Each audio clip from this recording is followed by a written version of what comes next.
Hey everyone, how's it going? Welcome to another edition of NoDQ&A video right here on NoDQ.com, as well as the YouTube channel and NoDQ&A videos affiliate, ringsidenews.com. We have WWE TLC coming up in 1 week's time. Got your questions from twitter.com/AaronRift using the hashtag PAIV. First one today comes from Mr. Yuck. Will James Ellsworth win any WWE Championship or maybe the Andre the Giant Memorial Battle Royal, Money in the Bank, or King of the Ring? I could see him perhaps winning a minor title at some point, but I think it would be a bad idea for him to win any major title or any major event. I think it would have too much of the David Arquette effect. I like how WWE has been portraying Ellsworth as this underdog who has gotten very lucky against AJ Styles due to obvious help from Dean Ambrose, but I would not push my luck with this storyline. I think Ellsworth winning the Rumble would be a huge mistake, even though it would create this sense that anybody could win the Royal Rumble and it's anybody's game and it would be a shocker, but I would not do it personally. And him winning King of the Ring, I mean, he would have to beat several guys to do that. I would not go that far with Ellsworth. Maybe have him win a minor title, but even the IC title, I'm not sure I would do something like that, but that's just my opinion on it. This one comes from Frank White NR1. Your opinion on James Ellsworth? I think he gets too many big matches. I cannot see this storyline anymore. I'm enjoying the storyline. I love this James Ellsworth character and what WWE has been doing with him. I like the dynamic between Ellsworth and Ambrose and Ellsworth and AJ Styles. I've enjoyed it, but I do feel it has a shelf life, and I find it funny that WWE has signed him to a contract now that the angle is starting to run its course. I mean, I think it's getting close to time to wrap this thing up, and I've said this before, I'll say it again. At TLC, I think AJ should win. Ellsworth accidentally costs Ambrose the match. Ambrose snaps and turns on Ellsworth and beats the living daylight out of him. Ellsworth is taken out on a stretcher, and that's the last we see of James Ellsworth for a very long time. That's what I would do. That's how I would write off the James Ellsworth character at TLC and go with Dean Ambrose as a heel. That's how I would do it. That's how I feel it should be done. That's how it should play out, but we'll see what happens. And speaking of James Ellsworth, this next one comes from Nikki Sturzu. Hey Aaron, do you see this James Ellsworth thing working long term, or is this contract thing a work? Apparently he has signed a legitimate contract. I mean, he has stopped doing his independent bookings, which would indicate he has signed a contract. I mean, why would he not work those shows if he wasn't under contract to WWE? I mean, he would be losing money. So it only makes sense that he is under contract now.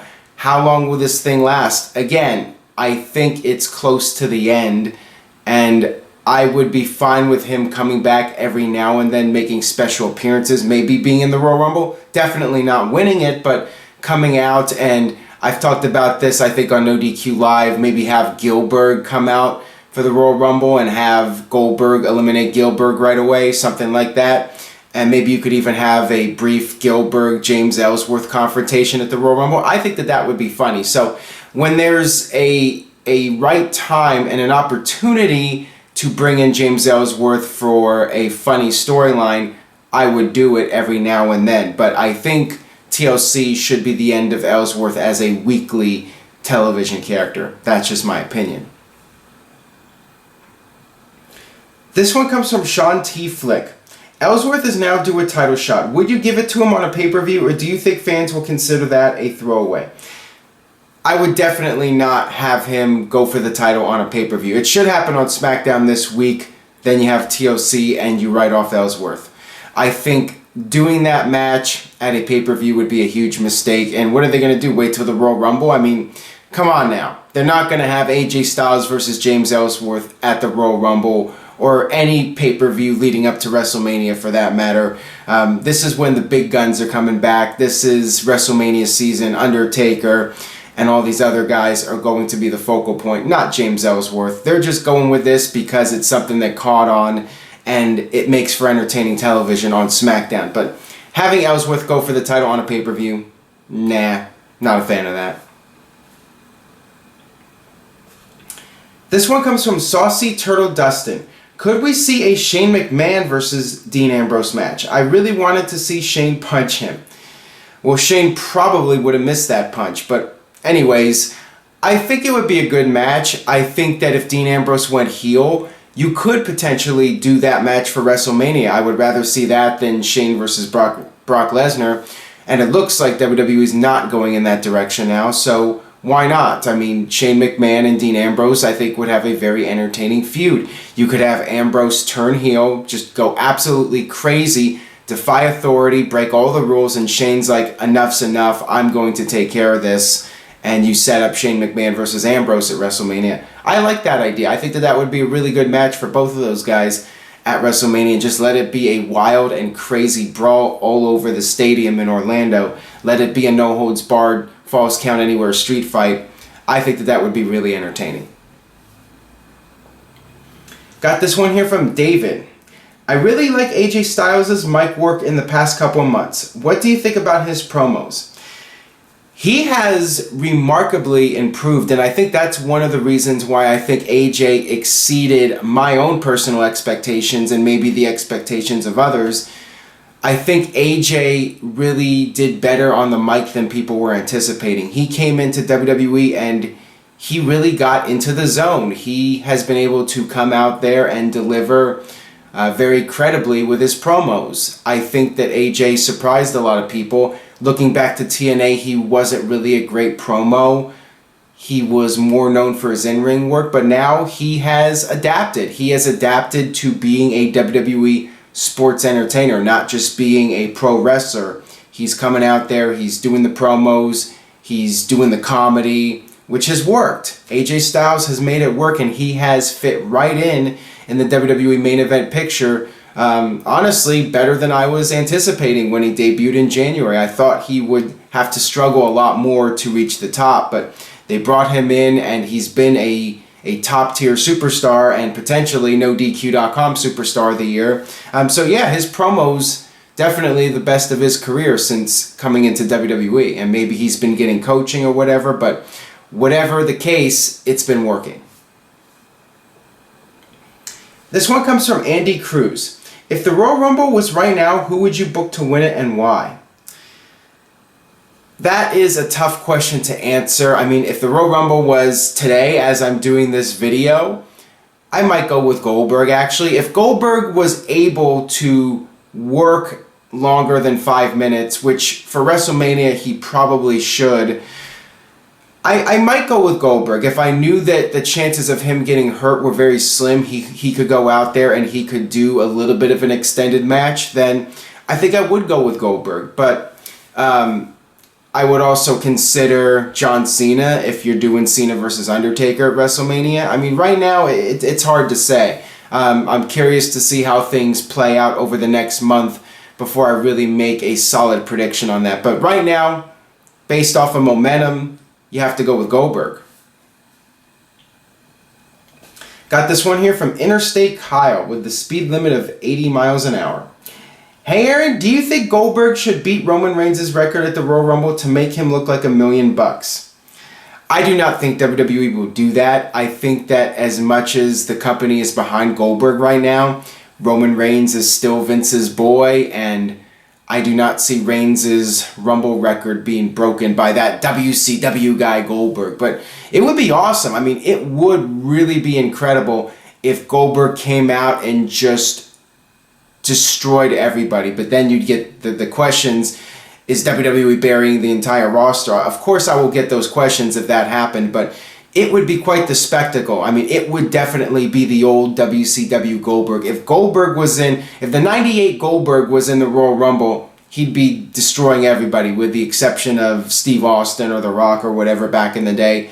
But now, I mean, Goldberg beat Brock Lesnar, so you have created that image that this 49-year-old man is just as dominant as he was during his heyday. WWE has established that now, and if they're going all the way here, then yeah, Goldberg needs to have a really dominant showing in the Rumble, eliminating person after person, maybe a dozen guys. My guess is he will eliminate the most people. If I had to make a prediction, I'll say he eliminates a lot of people, the most this year, but he will not break Roman Reigns' record. That's my prediction. Got this one here from Gary O'Sullivan. Hey Aaron, do you think next year's WWE 2K video game could have Kurt Angle as a pre-order bonus leading to a WWE return? That would seem to indicate that Kurt Angle would be coming back to WWE if that happened. Now, will it happen? You have to look at potential names out there. There are several legends left, but not a lot. And Kurt Angle would definitely be at the top of that list for selling video games. If you're looking to include a WWE great who's not under contract to a major promotion in the United States, then Kurt Angle is at the top of that list. So yeah, I think WWE games will try to work something out with Kurt Angle, perhaps this coming year.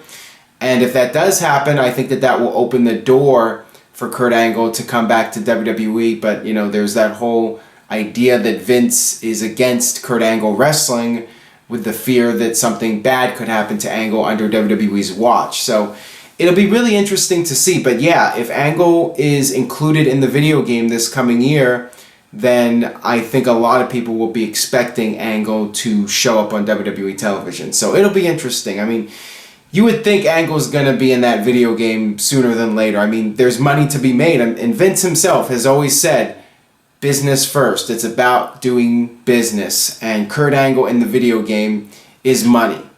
And once Kurt Angle's in the video game, then you got the pressure to bring the guy back to television and make more money. And Vince, it's hard for Vince to pass up on money.